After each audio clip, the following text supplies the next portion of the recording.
Okay, Seder. Oh, good. Yeah.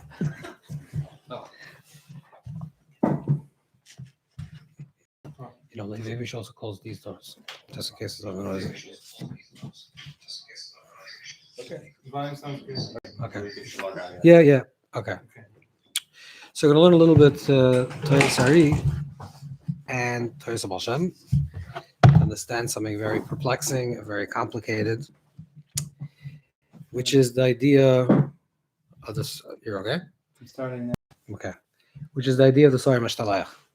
Okay. So the Soyer Mashtalayach is basically there are two on the Avodah Yom Kippur, especially on the day of Yom Kippur.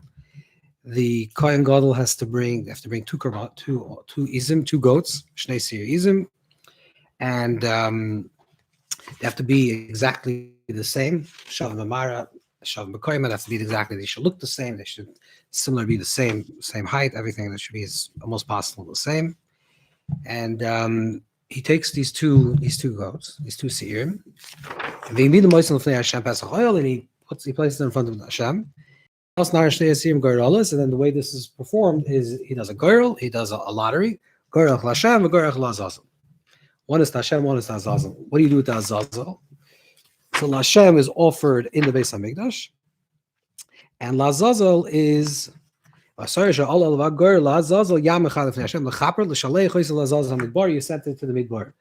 The Torah that actually doesn't clearly say that it's thrown off the mountain of Azazel, it says Biat Iti, a person that's designated takes it out to the wild, to the Midbar, to the desert. Some farshim say that it's next to Sinai, next to Sinai, and it's thrown off a cliff. This Soyer Mashtalayach, this sent away goat, brings great atonement for Klal Yisrael. It brings a great level of kapara.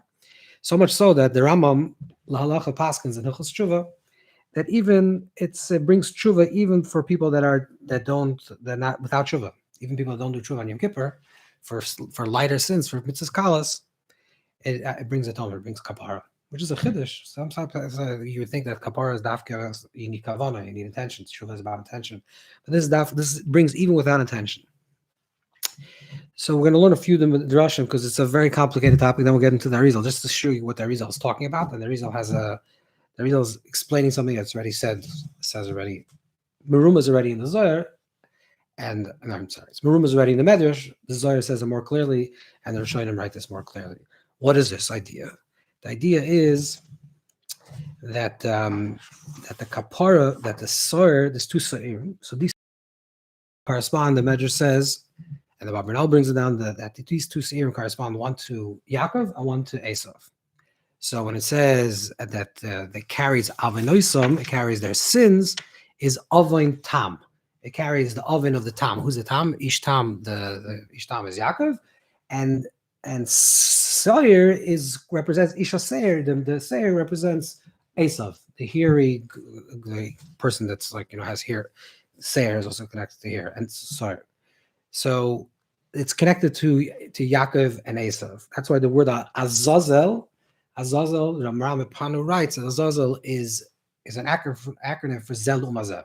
This corresponding to the next, which means that there are two types of service. There's a service in the Beis Hamikdash, and which is in the Mokim, there's a Sharas HaShechina where the Shechina is present. So there's dafka in the bias, specifically in the space, and then there's a type of avodah that's done outside the Beis Hamikdash. Mechutz, you have to bring the dafka to the midbar, to the Sar. So this is these two things.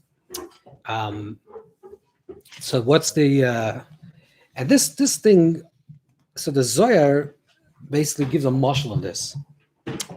That the Zohar says that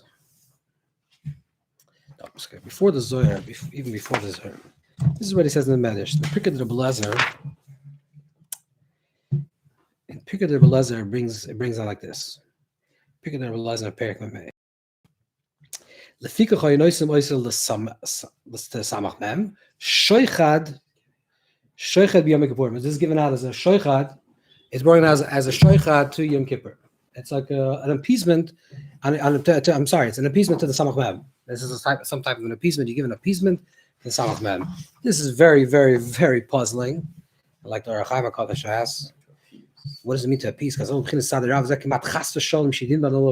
seems like so much like an idol worship. What does it mean? Yeah, like a bribe. Yeah, to bribe it. So the mashal of the Medrash, the mashal of the Zohar is that there was a shepherd that was bringing over a sheep. He was crossing over a little river, and he saw a wolf standing on the side, and he realized that the wolf is going to attack. Every time he brings another sheep through the thing, he's going to attack and kill another sheep. So he gives him an old, very strong sheep, and he sends it to the wolf. The wolf is very busy fighting with it, eating it, trying to do whatever it has to do with this sheep. Meanwhile, the other 100 sheep are saved, and everything's fine. So this is some type of like appeasement, or shaychad, or what do you say? It's like some type of bribery. So the Even Ezra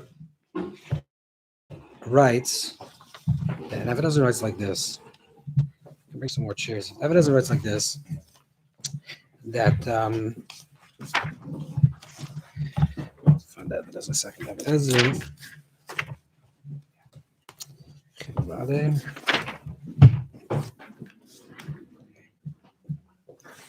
the Even Ezra. Okay.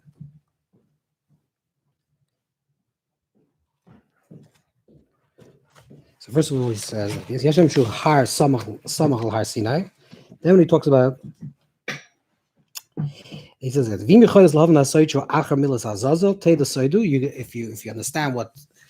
understand the word what Azazel means, you understand the secret of what this Azazel is. The Soid Shemoik Yesh Chaver Mikra. There's some similar ideas we find in the Psukim. Vani Egal Tzasa Soid Beremez B'Yoscha Ben Shloishim V'Shalish. I'm going to reveal it to you a little bit. And when you're going to be 33, you're going to understand the secret of the Azazel. Huh? He says when you're going to be 33. He said it actually doesn't say a number. It says that when there's going to be 33. 33. What is 33? It actually says when you're going to be 33.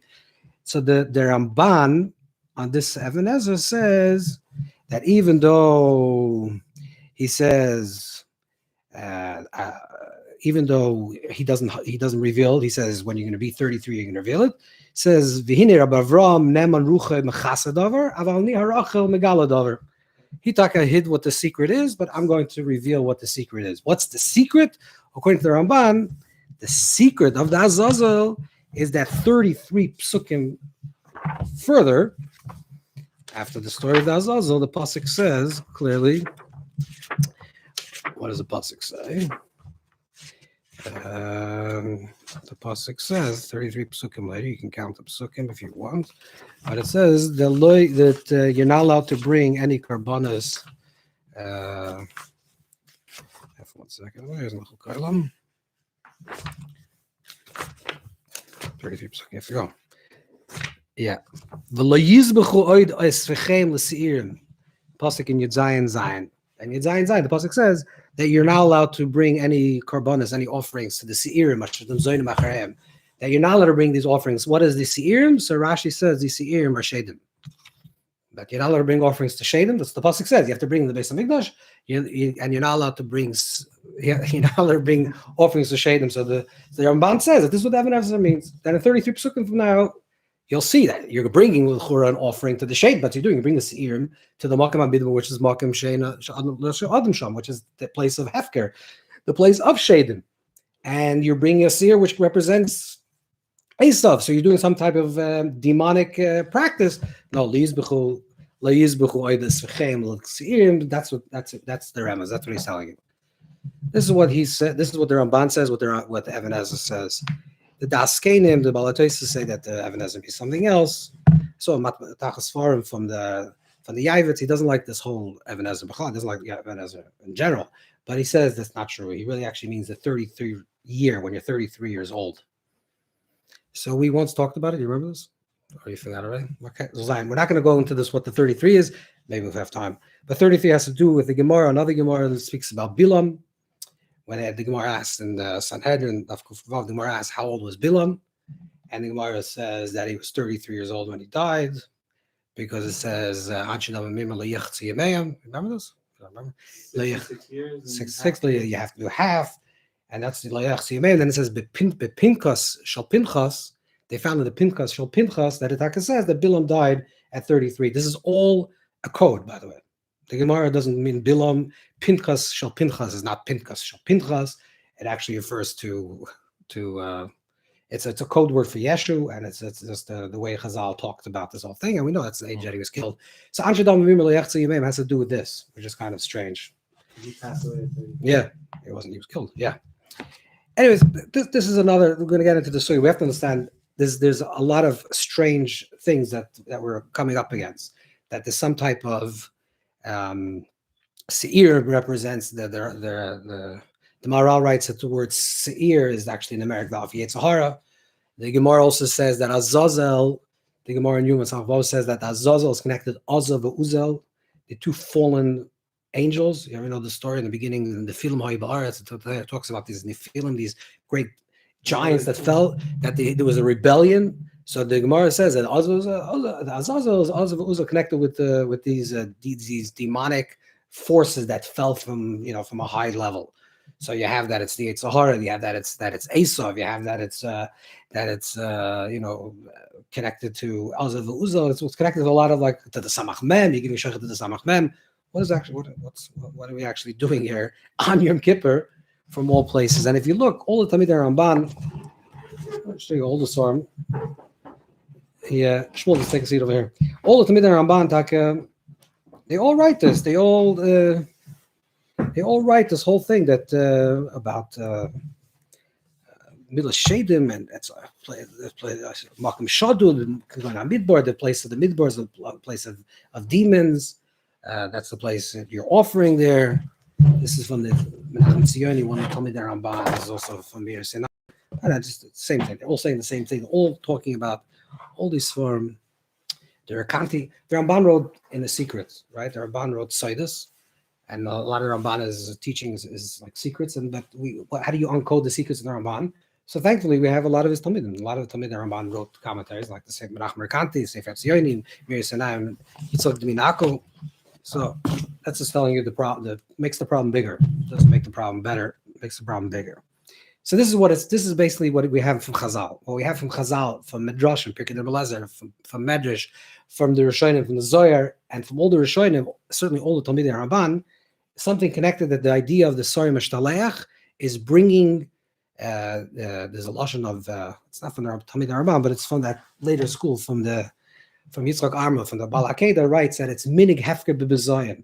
This whole idea of throwing off a sheep off the cliff is a minig hefker. Minig hefker. It's like a minig, a custom of hefkers. It's like loose what.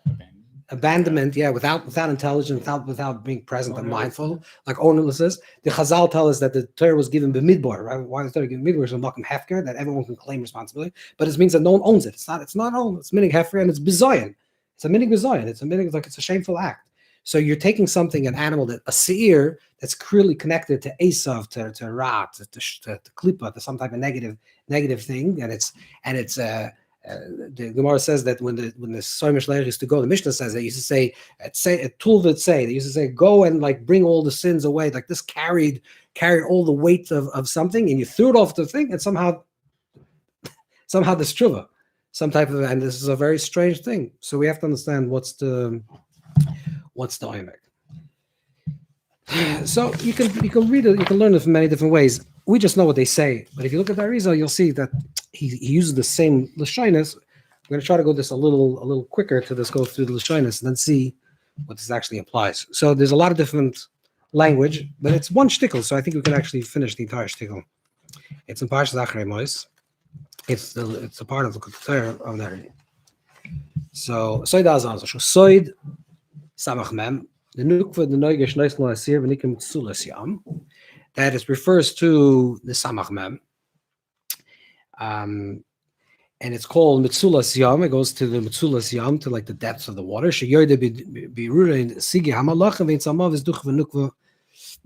Okay, this goes all the way to the depths of the Tzalmavas. Mitzulas Yam is Tzel Mavas, Ducher v'Nukva. There's like we said like last time. There's anything that has chayas, alive, life. That's something that's giving and continuous represents kedusha. The opposite of that is tuma, right? Anything that's connected to tuma, anything that's connected to death is connected to something that's a separation. So there's the tzel and there's a mavis. It's like the shadow of something, and then there's the mavis of something. The tzel is like the first layer of like a person. I don't know if like you can use this imagination, but like a person's like not real. They're like a shade. They're like acting like they're just they're just a silhouette of a character. They're not really fully embodied. This is like a tzel. And then there's a person that's mavis, a person that's already dead. So the tzel and the mavis represents like two levels of klippa. Somehow, this Azazel, the Azazel, this goat, which represents the backside, the zelum azav kedusha, goes to this place, and then through going to that place, this is hapich lebilfil sinigura, shezem etzad hatoiv shabayim. Then this causes a transformation that the thing itself, instead of being something that's negative, actually becomes, instead of being a prosecutor, becomes an advocate. Why? So this doesn't say anywhere. This is the chiddush. This is like the AriZal's twist on this idea, because what it does is it releases the positive side of it. So we see the AriZal is basically saying two things. First of all, he's saying that it's noga, right? That it's actually I'll say in a second that it's noga. That it's noga means that it's not the three klippas atmeis. No, so say the noga, right? That it's noga. So what does noga mean? Noga means so in klippa there's something that's called the shalish klippas atmeis, the three levels of klippa, and there's something that's called the klippas noga. Now this refers where do we know shalish? Where does it come from? It comes from actually the Nevuas Yecheskel. So when Yecheskel, when Yecheskel is having this experience, it says that he sees Eish Miskalachas, and he sees Anan Gadol Veruach Sa'ara. He sees these three images, which is wind, water, and fire. He sees these three images, and then the V'noigel Saviv. Then he sees like something that's a glowing husk. This is the image that Yecheskel is seeing.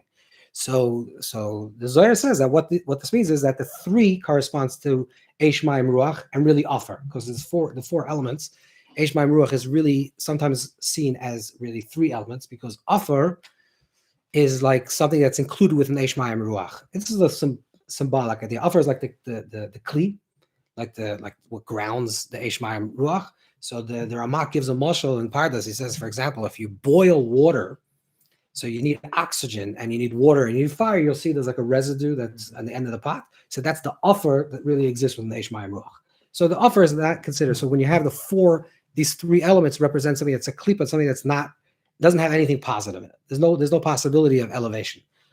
Only v'ruach hatum avim b'aretz is a possibility of the Asav will be the transformation of all klippa. Or a person does tshuva. Tshuva you can transfer also shalish k'meis. But in terms of avoida, a person cannot transform it. You can't intentionally transform, eating chazan for a mitzvah. You can't do that. It's shalish k'meis. We can't elevate it. What's klippas noga? Klippas noga means it's something that has a mix between positive and negative, something that's klippa, some kedusha and some tuma, and the objective of the person is actually to tease out the positive of that thing. You're eating food, you're eating a meal, so okay, technically what you're eating is noga. How you eat the meal, you can eat it to be gluttonous or something. Then you're eating it and it becomes tuma. You're eating it to eat it for a higher purpose, or you're eating itself as a higher purpose. Then it becomes kedusha. So it's the noga represents the state where it can either go one direction or the other direction. So it's two elements over here. One is he's saying is that it's something that has both a tzad toiv and a tzad ra, right? It has a positive and a negative, and what the avoid of Yom Kippur with the Sar Mashtaleach is that we're teasing out the positive from this negative. Okay, so that doesn't say that again. That doesn't say clearly in the Zohar. That's not what the Ramban is saying. Something like Sheicha, but what's the actual work? He says it's a noga action, and in the noga action we're going to pull out the positive, and the negative is just going to, and the negative is going to be what it is. This is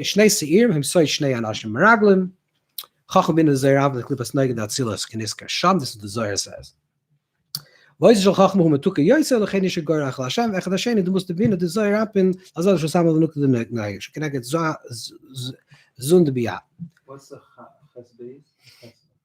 Huh?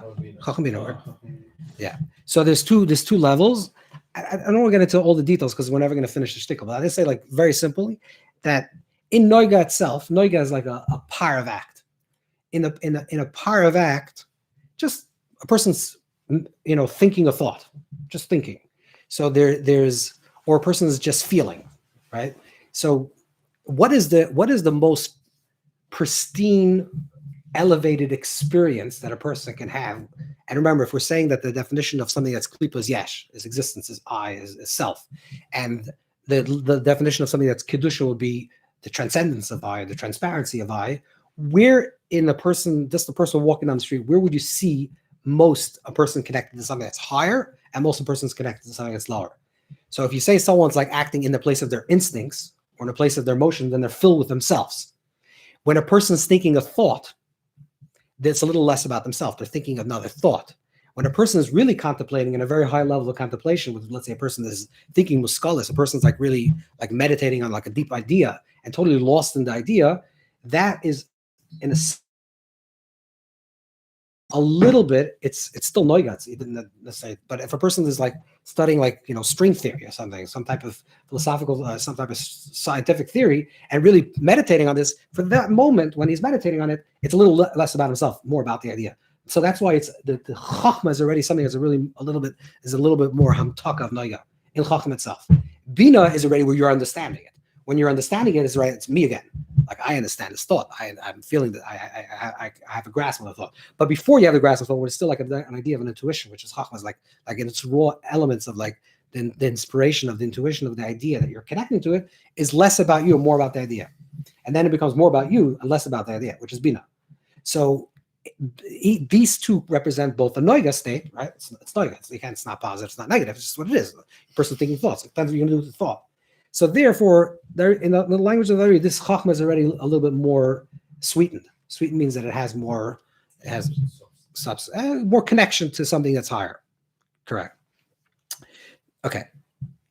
Therefore, Azazel is connected more to moyach the bina. Zavinukva. I don't want to get into all the images, but basically, Zohar Anpin V'Nukva in the world of Biyah, of Bri Yitzir Asiyah, predominantly, you don't have to be the Ari to say this. How do most people function from? What's most people's modus apparatus? How do people function? What's the root of a person's interaction with life? It's not from a place of intelligence or place of mind. It could be sometimes that, but most times it's either instincts or emotions. Like most people are just reactive. Like if something, someone, you see the sun is shining, you feel good. It's raining outside, you feel bad. Someone tells you something bad about yourself, you feel bad. Someone goes good. Most people are just reacting to life. So the world is actually mostly a place of emotions. That's why Zohar Ampin is the emotions, Nukva is the receiver. So when it talks about Biyah, it's generally connected to Zohar Ampin. That's why the world is created in 7. That's why the AriZal is connected to 7 aratzes. Allah has 10 aratzes with Chacham Bin Adas. But this is this image, the whole idea of mitzvahs, of things is really to bring down moichin, to draw down moichin into midas. So generally, we function from a place of midas. We function from a place of emotion. That's most people are. Now, some people have, they're using their intelligence how to figure out their feelings. So they're trying to figure out why I'm feeling this way, or what should I do with this feeling. Okay, but that's your intelligence of your emotions. Most people are not abstract philosophical beings that can choose their emotions. I'm deciding now to be happy. I mean, you could.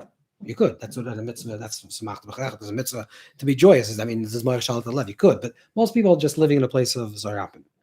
It's the highest level to really feel your thoughts. No. The highest level is that you choose your thoughts. Okay, let's go. We have to try to finish this. If we have questions, we'll go back to it. Nikraim Azazel. So that's the same thing. Azazel, which are the 2 fallen angels, which the Gemara mentions. The klolos shneim nikra Azazel. Dugmas samavis mitzulas yamish. Klolos shneim tzal dacher nukva mavis. So like the shadow side is like already the first level, and the death already is the second level. So the shadow side is when a person is living inauthentically. So they're just a shadow of themselves, and then a person is dead of themselves, right? They're so unauthentic that they're just dead of who they truly are. So these are levels of klippa.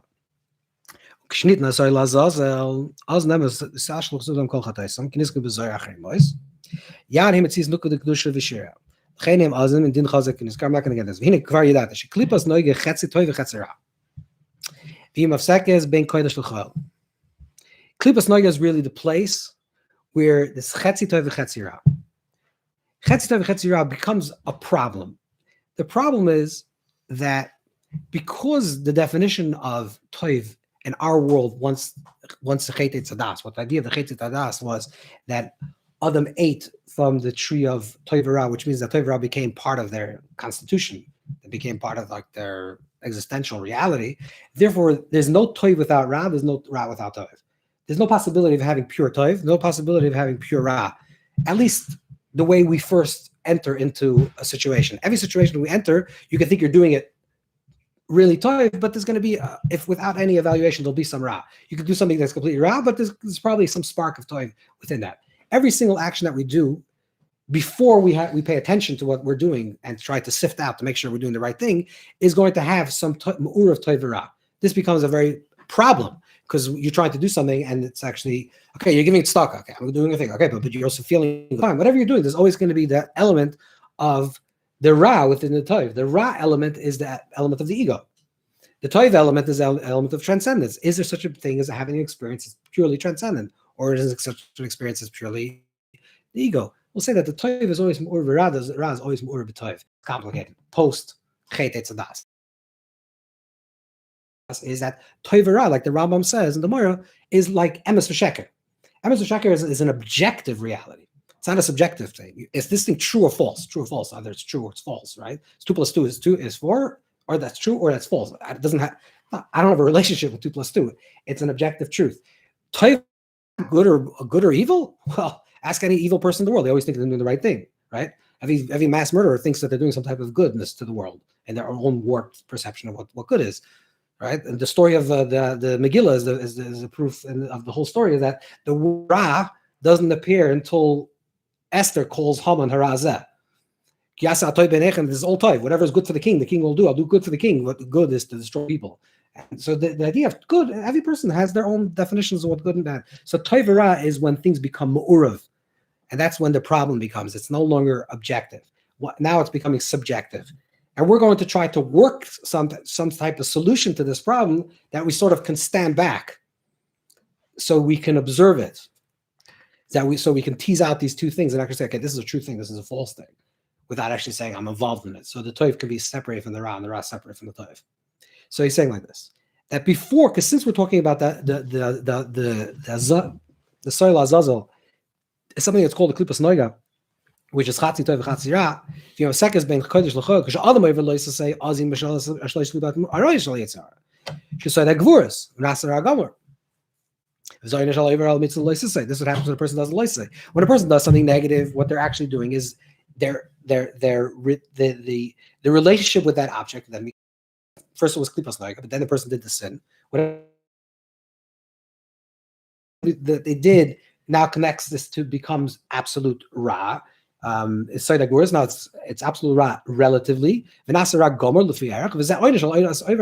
what happens when a person is over a loisei. The person that's over the loisei, like the schar mitzvah, like the effects of your action, is immediate. It's not without an afterlife. Something's going to happen. You do something, you create something. When a person does something ra, they become ra, and therefore they become stuck. So everything what ra represents, that it's about the ego and about self, and everything is in a conflict with each other. All of a sudden, when you did that, you're actually becoming that mission, and this has to be the will of HaKadosh Baruch Hu. That's why Yamid Chayil Lefnei Hashem. The soy mashtalech is going to have to be Hashem. It's not just going to take the soy mashtalech, and we're going to do minig hefker b'zoyin. We're going to throw it. First, we get Yamid Chayil Lefnei Hashem. We're going to stand this soyer in front of Hashem. Zel umazeh, and then on the oisim, then we do oisim l'shloich. Which has both the toiv and the ra, because we said that it's the klippas noga, right? This is what the soyer mashtalech is. But also samech al shloisha klippas rois. Because now the klippa becomes satisfied. We'll understand what this means in a second. Why does klippa chase kedusha? Because klippa doesn't have an existence on its own. This whole definition, its whole existence comes from something that has substance. Klippa, internal to the facade, it self-destructs. It actually doesn't exist only as a facade. there's a Torah from the Baal Shem Tov, which also with the Megillah, when it says that Yaveh Malka, that the king asked Achashverosh for Vashti to come. So Chazal say when it says he should come, they should come with the Keser Malchus Bereisha. They should come with the crown. It means only the crown, right? Only the crown, and without any other garments. She should come completely undressed. So Chazal says she didn't go. She didn't want to go, right? And that's when she was killed. That's the story. That's what we know in the Megillah. So the Baal Shem Tov says the reason why she didn't go. So the Gemara actually says because maybe she grew a tail, whatever. There's other interesting things that Chazal said. Baal Shem Tov said the reason why she didn't go is because the moment she's stripped of her garments, there is no Vashti. The whole idea of klippa exists as a garment about something. Okay, this person did this to me. And this is the garment. Therefore, I'm upset and I'm angry. And the moment you strip away that story, the narrative, the anger, there's no substance to it besides that. Angry because this guy did to me. Okay, that's nonsense. Strip that away. Okay, so there's nothing left. There's no garments. So how does that thing exist in general? How does the concept exist in general? It has to tie itself to something that's true. That's the emissaire part. There's something that happened that's true, and then you're creating this whole exaggerated narrative on top of that. That's holding on to that's the klippa. But the essence of the thing has to hold on something that's true. It's parasitic. Yeah, it's parasitic, exactly. But it has to be parasitic on something. It needs actually something to live on. That's what klippa is. Okay. Now the Samach Mem is very excited. Why is Samach very excited? Because it's Makabel, it's receiving from the Soyer Mashtalech. We still don't know what this is, but that's what it's receiving, right? It's receiving the Soyer Mashtalech. He's very happy, whatever this idea is. And given to it's given to the Azazel, so to the Samach Mem is very happy. Was kein Golem is Valar Rosh Hashanah. The koyach tshuva he is bar chelek hayitzir. The nifra toisha boy mara. What the koyach of the tshuva of the kohen gadol is that mizbar chelek hayitzir, which means nifra hatoiv shaboy mara. The good is sifted out from the ra. Because it can't be the same way it was before. Koydem shiachta. Shoy biyachem uravim. They're both mu'urav together. Ki adei averin is bashim gaber hatoy hara. Because through Navera, what actually happens, the negative side of the klippa rose. So what has to be done, so you can't just create a recalibration of that. What you actually have to do is create something even stronger. So that's why tshuva is always, the negative creates a downfall. Now the downfall will create a higher up movement, right? Because you can't just get it to the even place before. Even before it was klippa, these two levels were on the same plane. Now Tuma became stronger because it was an Aver. So now that the kedusha fell, what you want to do is now you want to rise the kedusha higher, and then this can be moved higher, but not get to the same place that it was before. In an analogy, forget about what the AriZal saying, because this you use it in a simple analogy. Let's say you're a person that never lied. You're a very honest person. You don't lie. It's not part of your constitution. You're a person that never lies. Okay, this is emes. You always say the truth. You're a good guy. Generally, you say the truth. One day you're in a situation that comes up and you lied. Okay, there was a reason, whatever, you have to say a white lie, a good lie, whatever the reason is, you had some justification, you know there was a lie, but you said the lie. Now, you can't just go back to being this person that you were previously saying, I'm not a person that lied. It doesn't work that way, because you already lied. Once you broke that certain internal trust, you can use it in anything. A person that, I don't cheat. I never cheat. Well, I never cheat. Once you cheat once, you just became a cheater. And once you became a cheater, you can't say, okay, I'm just erasing that and I'm no longer a cheater. Because once you cross a certain boundary, just by going back to the same place you were before will not help you. What you have to do is you have to work on yourself to get to a stronger place. You have to repair that hole that was broken or that rip that was torn, and you have to create even a stronger bound that now is saying, okay, from now on, I'm not gonna cheat. So I'm a person that I did cheat, but I know how wrong it was, and therefore I'm a person that's honest, right? So you actually the tshuva actually will only work if you're repairing something stronger than it was before. It's like a shtar shakal of ir, right? In halacha, there's a shtar. You have a good shtar. It has certain ramifications. But if you do a shtar shakal of ir, you have an ir on the shtar, like you have like whatever. It was something against the shtar, and then it goes, and then it becomes using a bezin, then it becomes even a stronger shtar. Yeah. So So what it means is that in order for something to get back to its original place, you must make that stronger than it was before. So this the Alter writes is when you break a rope and you tie it, it becomes closer. exactly. Same idea. Yeah. So that's what he's saying. That's the oasis of the Ari, but that's what he's saying, right? To go back to the same place. That became the gvura of the Ra became stronger. So what has so therefore you have to do tshuva. Tshuva has to become that it's even stronger now. You're creating a stronger bind. Now what happens now? What the Kohen does, the Kohen Gadol does, is he sifts the toy from the Ra, and the Rav it goes to the Soyer Mishnayach. That goes. That's sort of there's a separation, an awareness that creates the possibility of a separation, where you're saying I'm teasing out, I'm separating the toy from the Ra, and the Ra is going to go now with the Soyer Mishnayach. Because that's like Simcha Samal. This is the Simcha of the Samachem. He sees that it's getting stronger. This is the big mistake. This is actually coals on his head. Before the Ra was actually connected with the Toiv. But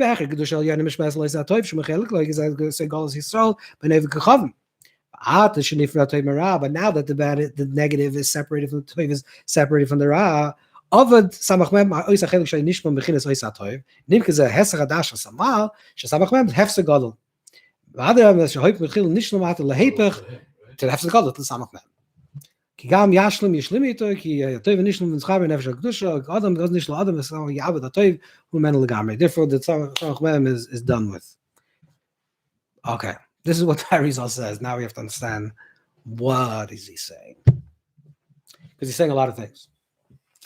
And so you see, first of all, you see that it's Miyusad all Medrash Chazal. So in the Zohar, this is what AriZal is unpacking what the Ramban and the Rakanti and the Tizyoni and the Einayim and the Rachaim, what all the Mefarshim say, the Al-Shich, everyone says the same thing about some type of shoichad. They give something of shoichad to the Siyar, to the Samach Mem. And obviously the Samach Mem, we're not talking about like we're talking about the Samach Mem within you, the klippa that exists within you. There's some type of giving into that part of self, or some practice with that part of self. And by doing that, that part of self thinks that it's receiving now more from you, bidaita, that you're actually giving it with your own das, you're giving your leeway to that part of yourself. But really it's actually a trick, that it tricks yourself. You're tricking yourself to get to a better place. Right? So you're doing something, you're apparently doing something that is counterproductive for yourself. Right? It's sort of let's just imagine this outside of a soy mishtalech being sent to a little goat. We're talking about let's say we're talking about in your own nefesh adam. Right? You're saying that there's a part of me, there's a part of self that is Lasham Chatas, the part of myself that belongs to the Deibisha, that's clear, that's bedas, that I do this. And then there's a part of me that's a shtickle connected to this sword. There's the Ishatam. And the Isha saw that there's two parts of myself. There's a part of me that's the very this is the notion of toyu, the umas oilam toyum on this type of action. Toyu comes from the word toyu. Toyu. So there's a world of toyu and there's a world of tikkun, of chaos. There's a part of us that's very matukan, very organized, and very methodical, and very responsible. And there's a part of me that doesn't want responsibility, that wants to shed off all responsibility and throw off responsibility. Where do we see this idea of throwing out responsibility is the fact that we do a girl. What is a girl? A girl, by definition, means I'm not taking responsibility for the outcome. That Hashem chooses. I can't do this. I can't do this anymore. I'm throwing a girl, which means I'm submitting to the fact that I can't take full control. And the whole act of a girl is actually blidas. That's what a girl is, and which is very strange. That's why Purim is connected to Aliyah was connected to girls. But if the whole idea of Tshuva is das, you would think that it should be full of das, and yet the highest level of the Avodah Yom Kippur is to do something begirl, which is bli das. And in the bli das, you're saying that there are two parts, and these two parts are going to be in the Nefesh Adam himself. They're going to be these two types of characters. There's one is going to be the koyach of Yaakov, which is Ish Tam Yoshev Ahel, which is very settled and Mesuder, right? Very organized and methodical, which is the seichel. And there's a part of it which is connected to the ish asada, the makam hafker. What's the makam hafker? What's the place of hafker? The place of ownerlessness, the place where you shed ownerless. Why does a person go out to the desert? Even today, why do people go out to the desert? They go out to the desert, they meshuga. They don't want to take responsibility, so they party in the desert. The desert is the place of shimum. It's the place of toyu. And in the place of toyu, the Torah says, I'm giving you birshusei birtzayne, like the AriZal says. Birshusei birtzayne, I'm saying, I'm giving you the possibility that you can do this in the desert. You should be shalech in ish iti with a person that's, iti is like a person that's like a lot of tikkun, because it's a person that has ace, a person that's exactly designated, and a person that's connected to the itim, connected to time. And this character is going to carry this, and he's going to throw it off into Azazel. He's going to do a ma'aseh hefker ba'alma. He's going to do something a ma'aseh b'zoyin. That's what he's actually going to do, and that's going to bring kapara. And what the AriZal is saying is that not only is that going to bring kapara, that's going to trick yourself, because this is a way we'll see from the Baal Shem. It's going to trick yourself into thinking that you're actually feeding the beast. You're feeding the koyach hatumah, right? And because there's a part of us that's elevated, and there's a part of us that's not yet elevated, at least on the highest madrega, at least not elevated. By feeding that part that's not elevated, the unelevated part thinks that you're actually throwing it a bone, like you're appeasing it. You're giving him the sheep in the language of the Zohar to the wolf. You're giving the sheep to the wolf. You say, okay, here, take your part. And what you're really doing is actually you're pulling the rug from under his feet, because by giving it something and just saying that's only dedicated for something that's completely ra, you take away the toif of Shabbat, and therefore it stops to exist. This is the Havdalah. So let's see. I just want to show you a Torah from the Baal Shem Tov, and we'll see. Maybe this is where it's brought down. Okay, Shabbat writes like this. We'll do the Bereshis because it's a longer one. I know.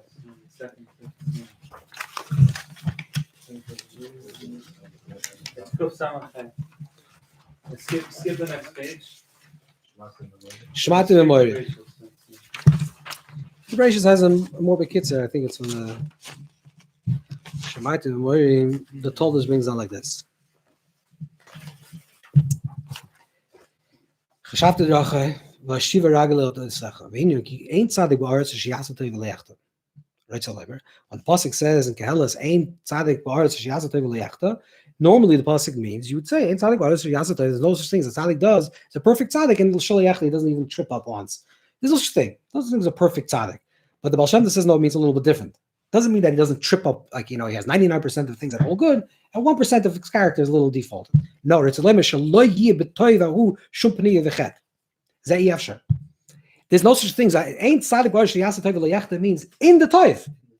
In the toiv, it's not possible to have a rav. It's not possible for a person to do something purely altruistic, 100% for the Eibishter. It's almost impossible. This is exactly what we learned from the AriZal. AriZal used the same lashonos, right? We said that was U'rav toiv ra, right? But the Baal Shem Tov is bringing it down more to the Nefesh Adam. Therefore, it's Efshar. Obir kishiyasa toiv b'li shum rata v'zgar b'yitzahara. And if a person tries to do that, so then there's another type of yitzahara. So let's say a person says, okay, I'm going to do something purely for the Eibishter. Selfish act for the Eibishter. But then there's a little party who says, okay, you're a great guy. Right? So they're always going to get the eagle's always going to get you. He said, okay, now I'm going to daven. No one's in the room. No one sees me. I'm going to daven out for 5 hours. This is Hashem. Okay, but you're seeing yourself. And then maybe after a few hours, he's like, I'm actually a pretty good davener. There's always going to be that little part. So if by trying to circumvent it, by trying to say, I'm just going to do the Kedusha part, just leave me alone. I just want to be dedicated completely to the Eibishter. The Yitzhahara, the Rasha boy, is always going to, the ego shaboy is always going to find Masha'enkin Kisharoy HaYetzer.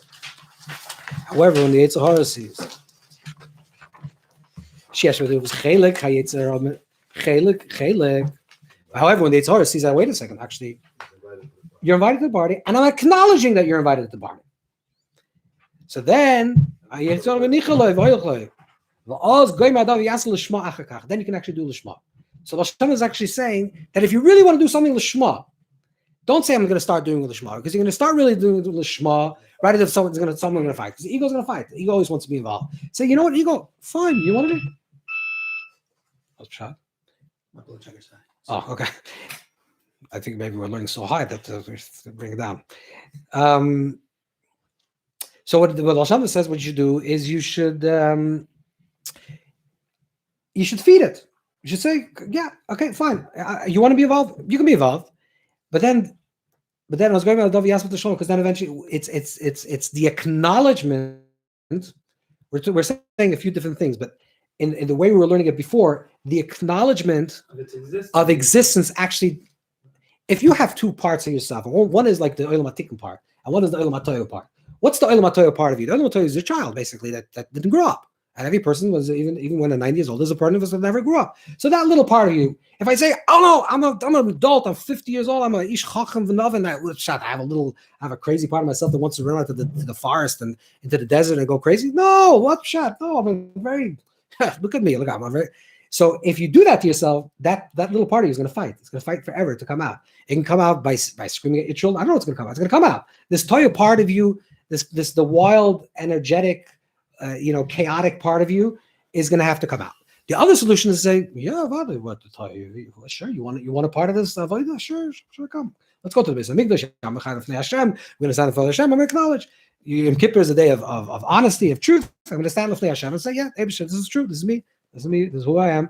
This is me. Part of me is Olam HaTikun. The little part of me that's still Olam HaToyah. And he also wants to acknowledge that he's here. And he say, yeah, Shalom Aleichem, thank you. You're here, V'yizvada. And he's there. That's Hashem. There's a word from the Radzina says that the reason why and so Yisharim says the reason why V'yisad Hashem, because you actually never know when to send it away yet. V'yisad Hashem is like you take the side, you bring it to Hashem, you say, okay, stand there. Let's see how long you want to hang out here. At some point, the little part is like, look, shit, let me go do my own thing. So it's, yeah, I don't need it. It's okay. I acknowledge you. Thank you very much for bringing me in here. But the truth is, I'm getting bored. So the idea is just to bring it, to bring it Lifnei Hashem, just the acknowledgement of the existence of it, and that it's a possibility that it could be, and with the right mindset, you're standing Lifnei Hashem, and then recognize that already you fed it, and that's fine. And then it disappears into the wilderness. It runs away and it falls off this cliff. It lets go. It doesn't need anything. It just needed you to say, Shalom Aleichem, you exist. So that's the first thing, right? The first thing is just the acknowledgement. So the Baal Shem Tov is trying to tease this out in a few different directions. You sure that's a way to tease its own ego? Yeah. To circumvent. That's correct. Yeah, it's correct.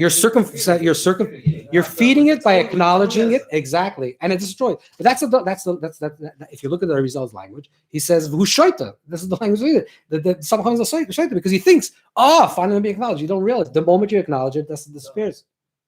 That's it. It disappears. Yeah. Doesn't say Yisol Ganovim him. Says Moshe Rabbeinu was a Ganav. Kitzarch Dingan is Das Yitzhar. Says Hashem the Chashafti Drachai. It's a lemar. Bechol Dover Mitzvah Kedusha B'Tchila Chashafti Drachai LaHanasi. Agashmi. This is Baal Shem Tov in the Torah. Bechol Drachai. I'm thinking, how could I do this for my Hanagashmis? What am I going to gain by davening? Am I going to feel good? Okay, I'm going to give tzedakah. I'm going to learn now. Am I going to feel good? Am I going to have enough of it? Is I going to have real pleasure? So sure, you're going to have pleasure. You're going to stand something intellectual. You're going to daven. You're going to feel close to Hashem. I want to be part of it. Then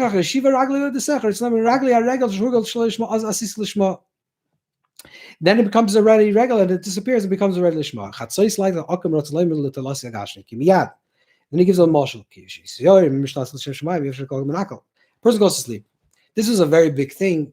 I don't know if today people stay up late, but it used to be that people used to go to sleep when it got dark. So it was a big deal to get up. I think Chatzos and to get up at midnight.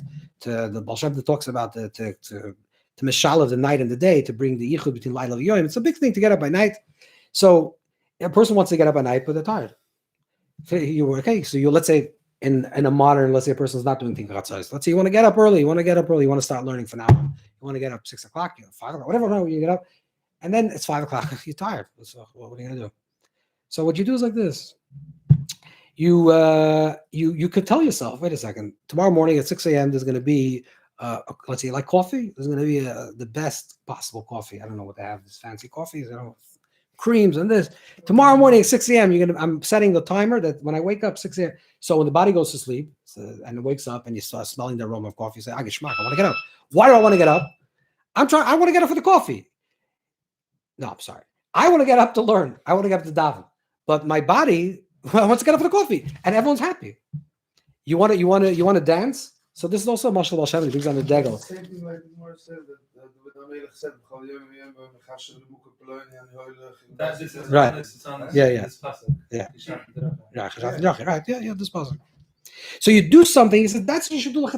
Trick the Yitzhak, trick yourself to do things, and therefore, then you'll be able to get a with sleep. And in other words, any type of thing that you want to do. He says this is the Chalas of it. The Chalas of it, always think about it. Say, okay, I have to do something. What is also my Yitzhak? How is my Yitzhak getting? How is my ego make it pleasurable for me? What's the Se'il Azazel? What's the Se'il Azazel for this experience? So we spoke about before about Se'il Azazel is the two parts of self and the acknowledgement of self. This is even in every single part of life.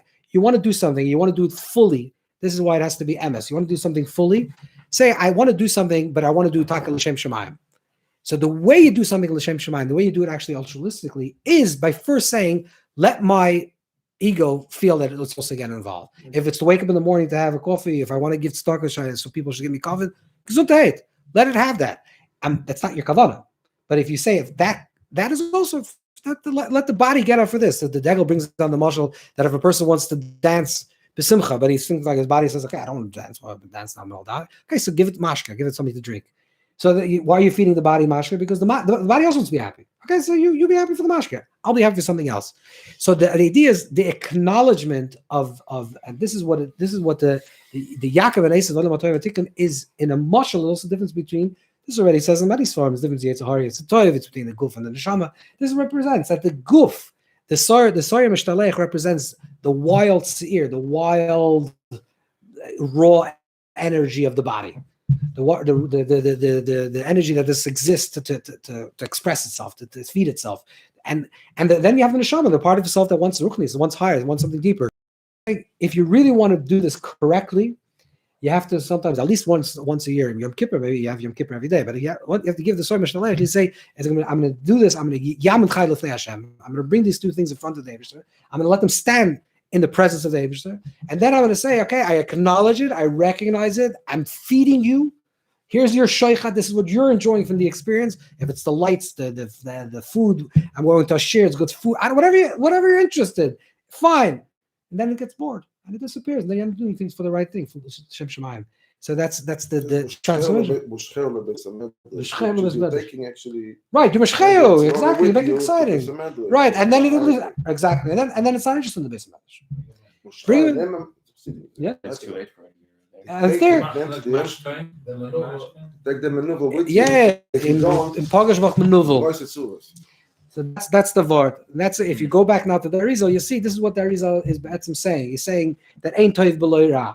Ein Toiv Ra in the mashal is on a super high level, represents the world of Atzilas and Biyah. We're talking about the oyers are connected. And okay, that's fine. But if you bring it on the Nimshal Adam and you're the person and you're the kohen that's bringing the avodah of the Azazel and the kohen that's being Chama Machata. So you're actually in your service to the Eibishter. What does that mean in your own life? It means in your own life, you actually the shoicha. This is why it's not avodah zarah. Forget. You're not lo yizbachol the seirim like the Evan has lo yizbachol the seirim. You're not bringing the seirim to avodah zarah. No, this is lifnei Hashem. You're saying I want to acknowledge this part that's a makam hafker, which is really is a type a lot like the Aruch Chaim says, almost like a type of an avodah zarah type, like what this wild, untamed that has not organized. The whole Torah is everything's about structure and order, and I'm bringing this little part of itself. Okay, just acknowledge that it exists. Give it a little bone to eat. Let it enjoy its little self, and then it's eventually it gets what it wants and it disappears. Because it's the only reason if it's not is if you don't give it, then every single thing that you do would always will be there. And that's how it's like it's a parasite. It will always suck it. You'll never have a pure davening if you don't do this. You never have a pure learning if you don't do this. If you don't first acknowledge and let it go, then it's always going to be there. It's always going to be present. And this is the avodah of the Soyer Mishtalech, the Kitz and Nimrods. Why don't we have something like this every day? First of all, there's a lashon. The Zohar actually says that the Shnei Tziporim, the Mitzvah is also like the Soyer Mishtalech. The two birds correspond to the same thing. So you see that there's storm about the Shnei Tzipora Achai that you let. It's another Torah, but it's a similar idea that there's certain things that you have to just let go. Like there's certain things that you have to hold on to and grab and make sure you control it. And that's like the story that the tzipor that is offered. You have to hold it for a certain period of time and then say, okay, now I'm letting it go. But the holding it down is not to squash it. To say, okay, I'm holding it now. Let it go. So there's in a lot of different ways. There's little things within life that we have this little soy mishtaleach parts within ourselves where we're in avoda where we bring. Your question is still a good question, but I would say like the question is like maybe let's say it differently that the soy mishtaleach gives us the koyach to do this throughout the entire year. To be able to tap into this idea, it's always a danger when you make this an avodah, because when you say, okay, this is now we're soy mishlech. Okay, the avodah is to feed the beast. The avodah is to be occupied with the Yitzhar. Okay, the unfortunate thing is sometimes it can actually lead you to the Wakam Mahefker, Wakam of Zion. But it's only when you do this really with a consciousness with that you're oimid Hashem, right? You take the soy mishlech, you're oimid Hashem, and you say, okay, this is me in front of the Eicher. I'm the day that I'm most true to myself, right? The Yom Kippur is the truest day of the year, and when I'm true to myself, I recognize that thing. I think it's easier to do this in a way that's healthy, that can actually carry away our sins, and I think that goes back to the Rambam. I don't know if it's not a pinigel. It's the Kesef Mishnah asked the Shai, where's the Rambam get this from? It's a big chiddush. The Rambam says that it's so much lech, even for unintentional sins is even without tshuva is mechaper for kalas. But where's the Rambam get it for? I think I don't know if the Rambam would agree, but what the Ramban would say is because the Soy Mishlech is the unintentional thing. The Soy Mishlech represents the unintentional actions. The Soy Mishlech is the Olam HaToyu. The Olam HaToyu, the Olam is unintentional. That's the whole difference. That is the Olam HaToyu. So there's a type of tikkun, some type of kapara, some type of healing that occurs dafka with the Soy Mishlech because it's without das, because it's a girl. The whole thing is without das, and that's why it is mechaper and something without das. But again, it's without das, but it's only with Hashem. So you're coming without das and saying, Hashem, I'm in front of you. There's a part of me that's wild and crazy and uncivilized. And I acknowledge that in front of you. And here is I'm feeling that in front of you. So it gets what it needs, and then it's just gonna let go. And then I'll be free to actually experience, the highest level of Kippur. The Azazel is it created, born with this? What's that? The Azazel, is it born or created with this klippa, with this? No, Yeah. Azazel is a nabach. Yeah, Azazel, or it's a soil Azazel, but it could be also the Azazel actually is Azazel. The Gemara says that could be that's actually refers to the Azazel. There's a Gemara in Shabbos that says that Reb Zera saw Reb Yehuda that he was thinking by his in-laws, and he was in a good mood, and he asked him a shayla. He says, why do seirim go in the front of a pack? Sheep, goats, and everything. The goats are always in the front. Why do goats go in the front of the pack? I'm not a farmer. I'm not a shepherd. I can't tell you. The first is dark, and then is light. So Rashi says because goats are generally darker animals. This is the Vihi Erev is an Eruv. The Erev is the place of darkness, of chaos, of midbar. There's no definitions. And then there's Vihi Erev. Vihi Erev becomes definitions, right? If you close the light, everything's mumble jumble, everything becomes one. There's a part of us that comes from the place of the Olam HaToyu. The first is the Vihi Erev, and then there's Vihi Boker. Right? Vihi Erev, Vihi Boker. That's Yom Echad. That's part of the Yom Echad. Part of the God is. I want to tie this out. I didn't think about this. The Medrash actually says Erev Vihi Boker Yom Echad. Zay Yom Kippurim. That's it. The Achas Vashana is Zay Yom Kippurim. Very Boker. That's mamish Swedish. That Vihera Boker. That's what it means. That on Yom Kippur, you actually have to bring the Vihera Vihera. You have to bring the dark side and the light side. The oil of Machoshech, the Zohar and the Yitzhak, the Asav and the. You can be Ish Cholak and Isir. The Glata. The Glata is like the person that's glad, clean, and then there's the thorny one. He's the hairy guy. He's always doing things complicated a little bit. Not simple. Okay. It gets into hairy situations. That's the Olam HaToyu. Okay. What do you do with the Olam HaToyu? Recognize it. Say it's not a part of me that's a shtickle zulik and that I didn't grow up and do these things. Okay, where can I find a place for them as well? And I never saw. It's Torah. It's symbolic? Yeah, sure. Okay. Okay. Yeah. Yeah, well, this year, but the whole idea is here is actually the transformation of all this klippa. This is the choish of the Torah. It's hapcha, but it's a seir. Yeah, the only seir. Yeah, you should say. Yeah, it's all the same idea. This lechura helps understand a little bit what the Zohar is saying, what the Ramban is saying, because everyone talks about it. But We can separate ourselves from our sins with the Zohar. You can, however you do it, you load them up. It's no longer you. once you acknowledge this is you, this is the part of you that's crazy, you that did the stupid things in your life, that you're a better person, you're ish tam and you're ish chalak, and this is what you really want, and you want to yamul chai, and this is the okay, you slipped, you did something. Once you just acknowledge that in front of the Eibushter, then already there's the Torah. And then you can actually separate. Yes, it disappears. It goes away, disappears. It disappears. It doesn't even hold on to you anymore. It just wants to be acknowledged. There's a part of you that wants to be acknowledged. And then evaporate. Oh, and then evaporate. No, it comes back, by the way. It's not. It just happens every year. What do you mean? The Soy Mishalech is a constant avoid. It's not like once you have the Soy Mishalech and you're finished. Comes back, but you gets back. Comes back on a higher madriga now.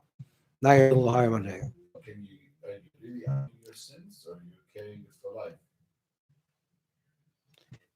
The way we were instilled with. Or are we flipping it and using it to actually bring us further to Mary? I think that's the secret of the 33. The side of the 33 is a transformation of this idea. That there's a time that we can actually say, I would say it like this, that there's a time in a person's life, I don't know, most of you are older than 33, most of you, almost most of you.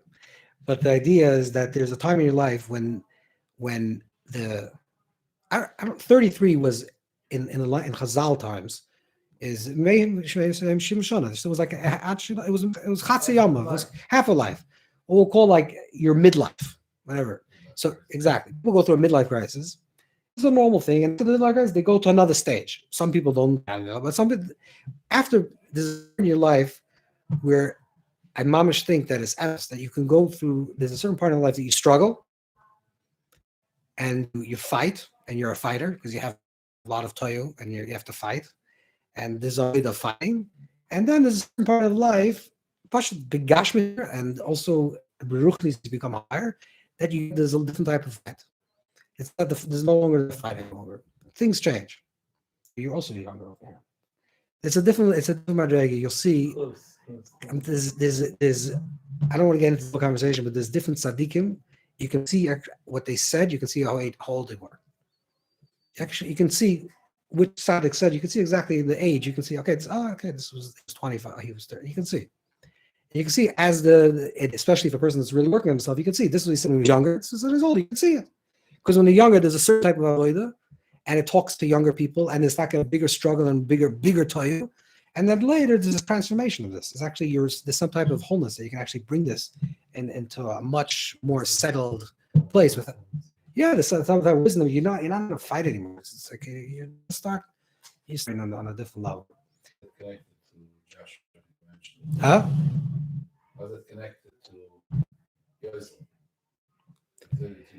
Because not yet by 33. It's not. So Bilam, it's older. There's something about they had a lot of toil. They had a lot of energy. It says in Svarim that even had it says in Kabbalah clearly that had Mitzvah Mashiach. They weren't this regular people.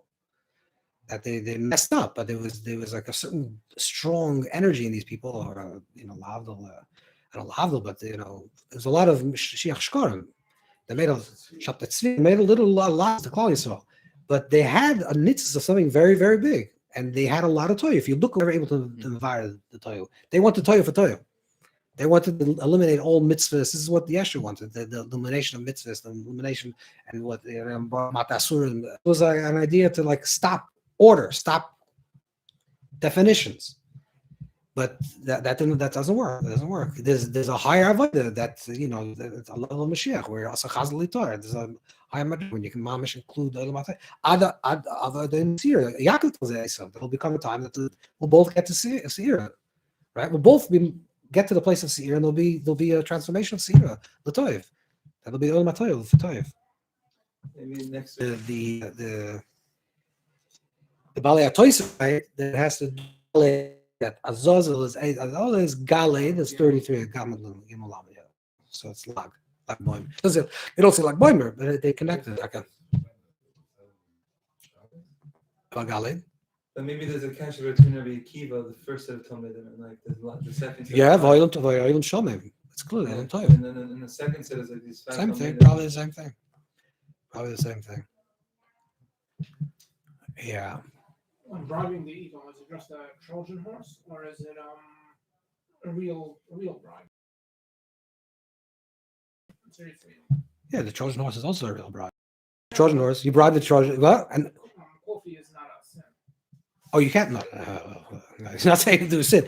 The Yetzer Hara, the ego doesn't want to sin. It wants to do something that it feels alive. Usually, for us, when we feel alive, we translate that as sin. Also, I'm saying, take things in your life that you can feel alive, that you can feed that part of the self. It's not saying take a sin. It's like take things that makes you feel alive. What makes you feel alive? I don't know. You want to dance on the street. You want to do something that you feel alive. Take something that makes you alive, feed it, and feed. It's like, how can I do that in the context of something that's kedusha? And then it'll okay, you're young, so that's why it's still more matim for you. Avoid that. No, this happens. It's healthy. You have to be healthy when you're healthy, when you're young, and healthy when you're old. When you're old and you're 90 years old and you're struggling, or a young person, there's no struggles. Something else is wrong. Usually, you have to go through the avodah. You have to pass through the stages correctly. If you do katnas well, you're able to do gadlus. If you don't know how to do katnas, Pinchas says that someone came to him and told him that he's suffering from constipation. Why is it? He said because the Pinchas told him the reason why he's suffering from constipation because he went through a state of katnas in his life, and he pushed it aside. He didn't want to deal with the katnas. He really wanted to go to gadlus. He says, therefore, it came out in your body. There's katnas. There's a tzirus. You get the katnas. He says, what you do? He says, you should do katnas. You should have tanais. You should fast. And if you fast, you go to katnas. You go to gadlus. You're able to do gadlus. Yeah, this is a process. God, because you're stopping yourself. You're not katnas. Fasting is katnas. You're not eating. You're restraining yourself. That's a gvura. And there's two commentaries. Yeah. Joshua Ingleson saying the Maggid says in the word Shlosha Shetafos B'Adam, Yeah. Father, Mother, and Hashem. The first part of life is mother. The second is father.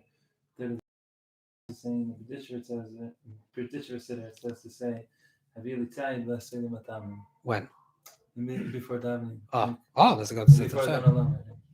That's very good. Same meaning. Yeah. Take a valid consider. Yeah. I didn't understand the last story. What do you mean? His katnas and the eighth for that was fasting. If you skip katnas, the katnas will come back to you unintentionally, without you preparing for it. Therefore, it showed up in his body. That he has atzirus, which is katnas. So they told him that if you really want to do this correctly, fast. Go back to katnas intentionally. If you go back to katnas, you're going to get rid of it. You go for a fast a few days, a cleanse. Fasting, like No, not elevation. The katnas. Deprived of food. Doesn't 3 days. understand why fasting is Oh, training was his problem to begin with. no, fakert. Training was his problem. No, fakert. He didn't want to restrain. He had confidence that it didn't let out. No, he didn't acknowledge He it. didn't acknowledge. Right.